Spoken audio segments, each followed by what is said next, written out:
बिस्मिल्लाहिर्रहमानिर्रहीम। अगर हम बताएंगे नहीं तो बेचेंगे कैसे। सेल का ये नॉर्मल सा फंडा है कि अगर आपने कुछ सेल करना है तो आपको बताना पड़ता है। तो आज हम देखते हैं cleaning, hygiene, chemical, restaurant, fast food, catering business, hotel and hospitality sector के लिए। तो मैं एक लिस्ट आपको गिना देता हूँ कि वो केमिकल जो किसी भी रेस्टोरेंट की क्लीनिंग, हाइजीन के रिलेटेड यूज़ होते हैं वो कौन से हो सकते हैं। अच्छा, किसी नंबर 1 तो जब भी फूड प्रोसेस एरिया के लिए आप क्लीनिंग, हाइजीन केमिकल यूज़ करते हैं तो वो फूड ग्रेड होने चाहिए। मतलब उनमें कोई भी ऐसा हैज़र्डस केमिकल नहीं होना चाहिए जो कि फूड को जब कंटेक्ट करे तो वो फूड पॉइजनस हो जाए या मुज़र सेहत हो जाए या नुकसानदेह हो उनके लिए जो उस फूड को खाएं। तो नंबर 1, आपको जो भी केमिकल आप क्लीनिंग, हाइजीन रिलेटेड परचेज़ कर रहे हैं उसका फूड ग्रेड इंग्रेडिएंट का सर्टिफिकेट अपने सप्लायर से लेना चाहिए। और नंबर 2, उसका हलाल सर्टिफिकेट भी अपने सप्लायर से डिमांड करना चाहिए कि क्या आपके जो केमिकल हैं वो हलाल सर्टिफाइड हैं और फूड ग्रेड हैं। तो अगर ये दोनों सर्टिफिकेशन अवेलेबल हैं उस सप्लायर के पास तो फिर आपको उसके साथ आगे रेट्स और सैम्पलिंग और बाकी जो बाइंग का प्रोसेस है वो करना चाहिए। अच्छा, वो जो केमिकल हैं कि जी आप, जैसे मैं अगर किसी रेस्टोरेंट को विज़िट करता हूँ और उनसे कहता हूँ कि जी हम लोग ये इन क्लीनिंग केमिकल सप्लाई करते हैं तो आप ये हमारे कस्टमर्स हैं और हम आपको भी प्रेजेंट करते हैं तो आप को सैम्पलिंग करवा देते हैं, रेट वगैरह दे देते हैं, तो उनको ज़रा कंसिडर कर लीजिएगा। तो वो जो उनकी फ़ौरन जो रिप्लाई होती है वो ये होती है कि जी आप हमें एक लिस्ट प्रोवाइड कर दें जो भी आप चीज़ें सप्लाई करते हैं।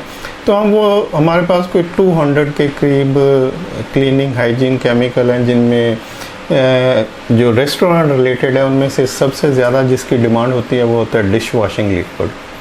अब डिश वॉशिंग लिक्विड जो हम लोग सप्लाई कर रहे हैं, हमारे पास बहुत सारे कस्टमर्स हैं, रेस्टोरेंट चेन्स हैं, और ये जो डिश वॉशिंग लिक्विड है ये हलाल सर्टिफाइड है और फूड ग्रेड इंग्रेडिएंट इसके इंग्रेडिएंट्स हैं। और ये सारे केमिकल जो हम सप्लाई करते हैं रेस्टोरेंट्स को ये डॉक्यूमेंटेड हैं, उनमें उनके टेक्निकल डाटा शीट्स हैं, उनके मटेरियल सेफ्टी डाटा शीट्स हैं, उनकी लैब रिपोर्ट्स अगर कोई डिमांड करता है तो हम जो भी उनकी रिकमेंडेड लैब होती है वहाँ से उसको टेस्ट करवा के दे सकते हैं। हलाल सर्टिफाइड हैं और फूड ग्रेड इंग्रेडिएंट्स हैं इनके। तो अब जो सबसे ज़्यादा डिमांड होती है वो डिश वॉशिंग लिक्विड की होती है, नंबर 1। और नंबर 2 फिर सरफेस क्लीनर या फ्लोर क्लीनर। सरफेस से मुराद होती है कि कोई भी सरफेस क्या हो सकती है, वो दीवारें हो सकती हैं, वो टेबल टॉप्स हो सकते हैं, वो यूटेंसिल्स हो सकते हैं, जैसे छुरी कांटे हो सकते हैं, जैसे वो जो बोर्ड होते हैं जिनके ऊपर कटिंग की जाती है वो हो सकते हैं, टेबल होते हैं जिनके ऊपर फूड को धोया जाता है, रखा जाता है, प्रोसेस किया जाता है, वो हो सकते हैं, सिंक हो सकता है, सरफेस से मुराद दीवारें हो सकती हैं, फ्लोर हो सकते हैं। मतलब हर वो चीज़ जो कुछ सरफेस रखती है यानी कोई जगह रखती है उसको सरफेस कहते हैं। तो सरफेस क्लीनर ये जनरल पर्पस क्लीनर होते हैं और मल्टी यूज़ होते हैं। आप इनको इन सब चीज़ों के लिए यूज़ कर सकते हैं जो मैंने गिनवाई हैं। तो नंबर 1 तो सरफेस क्लीनर या फ्लोर क्लीनर। अच्छा, फ्लोर क्लीनर फिर स्पेसिफिक भी हो सकते हैं, लेकिन जो जनरल पर्पस क्लीनर होता है वो फ्लोर के लिए भी यूज़ हो जाता है, मल्टीपर्पज़ होता है, दीवारों के लिए यूज़ हो जाता है, और वो सारी चीज़ें जैसे यूटेंसिल्स हैं, टेबल टॉप्स हैं, इन सब के ऊपर जो जनरल पर्पस क्लीनर होता है वो यूज़ हो जाता है और फ्लोर के लिए भी यूज़ हो जाता है। लेकिन फिर फ्लोर के लिए स्पेसिफिक कुछ क्लीनर भी हो सकते हैं, जैसे कोई हार्ड फ्लोर हो सकता है, मार्बल का फ्लोर हो सकता है, टाइलों का फ्लोर हो सकता है, या कुछ कारपेटेड फ्लोर हो सकता है, या कुछ जो प्लास्टिक के फ्लोर आते हैं वो हो सकता है। तो फ्लोर डिफरेंट हो सकते हैं, चिप्स हो सकते हैं, ईंटें हो सकती हैं। तो अगर कोई स्पेसिफिक फ्लोर की रिक्वायरमेंट हो तो उसके लिए फिर स्पेसिफिक फ्लोर क्लीनर यूज़ होगा। अगर एक नॉर्मल फ्लोर है जैसे कि रेस्टोरेंट के किचन में होते हैं या कॉरिडोर्स वगैरह होते हैं, तो वो टाइलें या मार्बल या फिर नॉर्मल चिप्स होती है, हार्ड फ्लोर होता है, तो वहाँ पे सरफेस क्लीनर एक्सीलेंटली यूज़ हो जाता है। लेकिन जिस जगह पे ऑयली और ग्रीजी इन्वायरमेंट हो, जैसे किचन में वो एरिया जिस जगह पे ऑयली कुकिंग हो रही होती है, यानी कि डीप फ्रायर वगैरह का एरिया, तो वहाँ पे फिर कुछ स्पेसिफिक फ्लोर क्लीनर यूज़ होते हैं जो कि ऑयल और ग्रीस को कट करते हुए उसको क्लीन कर देते हैं। वहाँ पे जो नॉर्मल जनरल पर्पस क्लीनर है वो फिर काम नहीं करता। तो इस तरह से सबसे ज़्यादा जो यूज़ है वो डिश वॉशिंग लिक्विड होता है। उसके बाद सेकंड जो सबसे ज़्यादा यूज़ होता है वो फ्लोर क्लीनर का होता है, और उसके बाद फिर लिक्विड सोप का यूज़ काफ़ी होता है, क्योंकि हैंड वॉशिंग जो है वो मोस्ट इम्पॉर्टेंट होती है।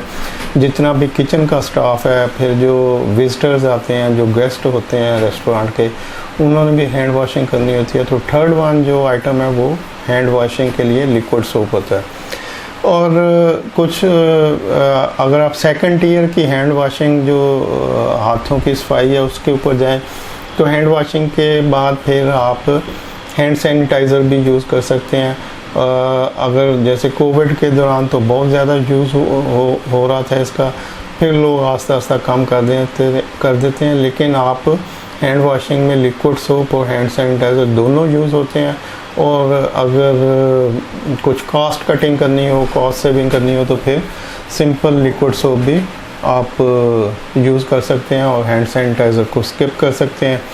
अच्छा, इसके बाद फिर जैसे बताया कि जो ऑयली एनवायरनमेंट होती है वहाँ पे फिर डीग्रीज़र यूज़ होते हैं, और इसी तरह से जो ऑयली इक्विपमेंट होते हैं जैसे डीप फ्रायर वगैरह होते हैं, ओवन ग्रिल होती हैं, ओवन होते हैं, तो वहाँ पे ऑयली इन्वायरमेंट ज़्यादा होती है। वहाँ पे फिर ऑयल कटिंग के लिए जो स्पेसिफिक केमिकल है वो यूज़ होते हैं। और इसके अलावा फिर ग्लास क्लीनर है, क्योंकि ज़्यादा एरिया ग्लास के ऊपर मुश्तमिल होता है, ग्लास क्लीनर काफ़ी यूज़ होते हैं। टॉयलेट क्लीनिंग के लिए टॉयलेट क्लीनर यूज़ होते हैं। जनरल जो कॉरिडोर्स वगैरह होते हैं वहाँ पे फ़नाइल यूज़ होती है। तो इस तरह से ये 8-10 केमिकल जो है वो हर रेस्टोरेंट में यूज़ हो रहे होते हैं।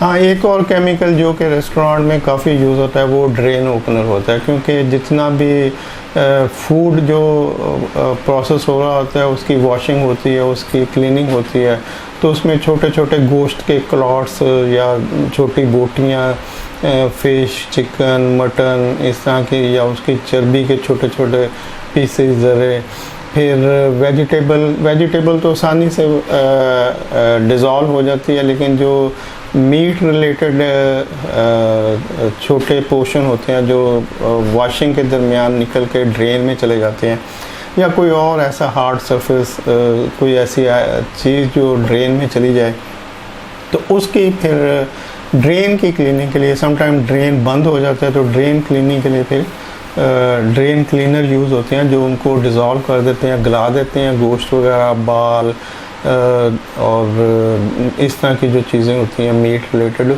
उनको आप रात को डाल दें कोई 1-8 लीटर ड्रेन में, डिपेंड करता है कि कितना वहाँ पे फ़्लो चल रहा है चीज़ों का जो डिपॉज़िट होती हैं। तो कुछ केमिकल आप ड्रेन ओपनर वहाँ पे डाल दें रात को, सुबह जब आएंगे तो आप वो ड्रेन साफ़ हुआ होता है, क्लियर हो जाता है। तो ड्रेन ओपनर यूज़ होते हैं। तो ये कुछ, इसके अलावा फिर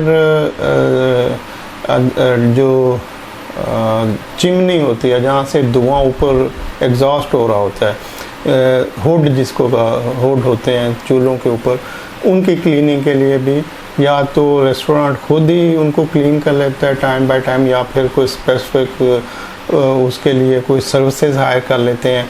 तो अगर सर्विसेज हायर करते हैं तो वो लोग खुद ही केमिकल भी प्रोवाइड कर देते हैं और क्लीनिंग भी कर देते हैं, और अगर रेस्टोरेंट का स्टाफ खुद उसकी क्लीनिंग कर रहा हो तो उसके लिए भी फिर क्लीनर यूज़ होते हैं, केमिकल यूज़ होते हैं।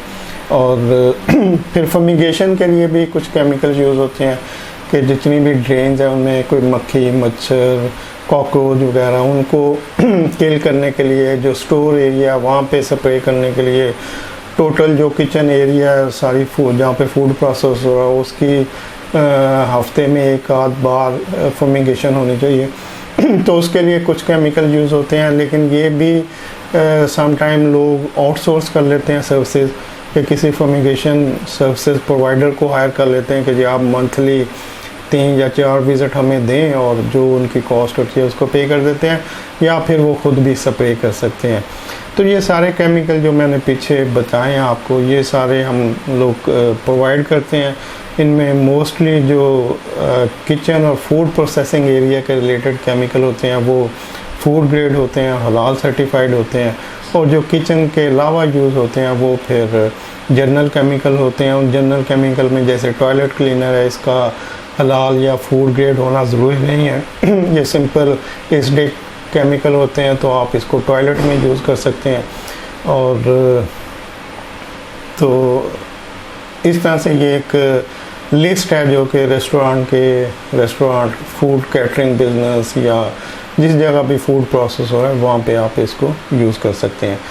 अच्छा, इसके अलावा एक और एरिया भी, ये तो फूड प्रोसेसिंग एरिया होता है जो बैक एंड के ऊपर रेस्टोरेंट में जहाँ पे फूड प्रोसेस हो रहा है। उसके अलावा फ्रंट एंड के ऊपर विजिटर एरिया होता है जहाँ पे गेस्ट बैठते हैं, गेस्ट आते हैं, तो वहाँ पे फिर आप कुछ एयर फ्रेशनर यूज़ कर सकते हैं एनवायरनमेंट को थोड़ा ज़्यादा बेहतर बनाने के लिए।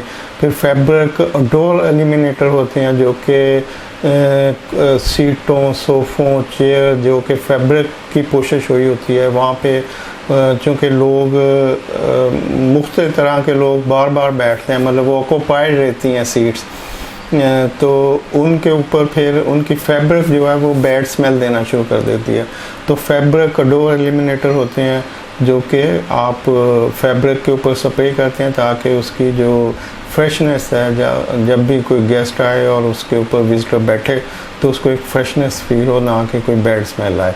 अच्छा, इसके अलावा जो डाइनिंग एरिया है वहाँ पे अगर तो टेबल टॉप बगैर कर्टन के हैं या अगर कर्टन के साथ भी हो तो उसकी जो टेबल टॉप होती है उसमें भी कुछ बैड स्मेल्स आ जाती हैं।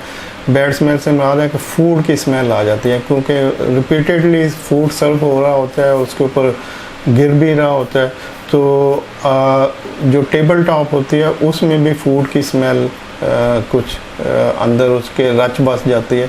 तो उसको ख़त्म करने के लिए भी कुछ डोर एलिमिनेटर यूज़ होते हैं। तो ये सारे केमिकल जैसे मैंने बताया कि हम लोग को 200 के करीब जो है केमिकल इंपोर्ट करते हैं कनाडा से, फिर उनको local food industry, pharmaceutical industry, restaurant, hospital, commercial building, government institution, school, college, universities, तो इस तरह से बहुत सारी वाइड फील्ड है जहाँ पे हम इनको सप्लाईज करते हैं। फिर कंट्रैक्टर हैं जो आगे जिनके पास जेनिटोरियल कंट्रैक्ट होते हैं बैंकों के, कमर्शियल बिल्डिंग्स के, स्कूल कॉलेजेस के, वो भी उनको भी हम सप्लाई करते हैं। तो जो भी लोग इंटरेस्टेड हों, आप डायरेक्ट बायर हैं या इनडायरेक्ट आप आगे कहीं पे सेल करते हैं या सप्लाई करते हैं, तो आप हमसे कांटेक्ट कर सकते हैं। हमारे पास कोई 200 के करीब डिफरेंट केमिकल्स हैं और ये सब हलाल सर्टिफाइड हैं, फूड ग्रेड इंग्रेडिएंट्स हैं इनके, और ये डॉक्यूमेंटेड है कि जब भी आपका कोई ऑडिट होता है, कोई फूड सेफ्टी रिलेटेड ऑडिट होता है जो को फूड अथॉरिटी वाले चेक करते हैं, तो उनकी सारी डॉक्यूमेंटेशन प्रॉपर आपके एक फ़ाइल आपको मेंटेन करके देंगे कि जी जो चीज़ें आप यूज़ कर रहे हैं ये उनके डॉक्यूमेंट्स हैं, ताकि आपको इल्म हो कि जो हम यूज़ कर रहे हैं उनके अंदर है क्या, जो हम इस्तेमाल कर रहे हैं वो किन चीज़ों से बने हुए हैं, वो ये कितने हैज़र्डस हो सकते हैं या ये कितने एनवायरनमेंट फ्रेंडली, स्किन फ्रेंडली वगैरह हो सकते हैं। तो hope for understanding. Thank you. अल्लाह हाफिज़।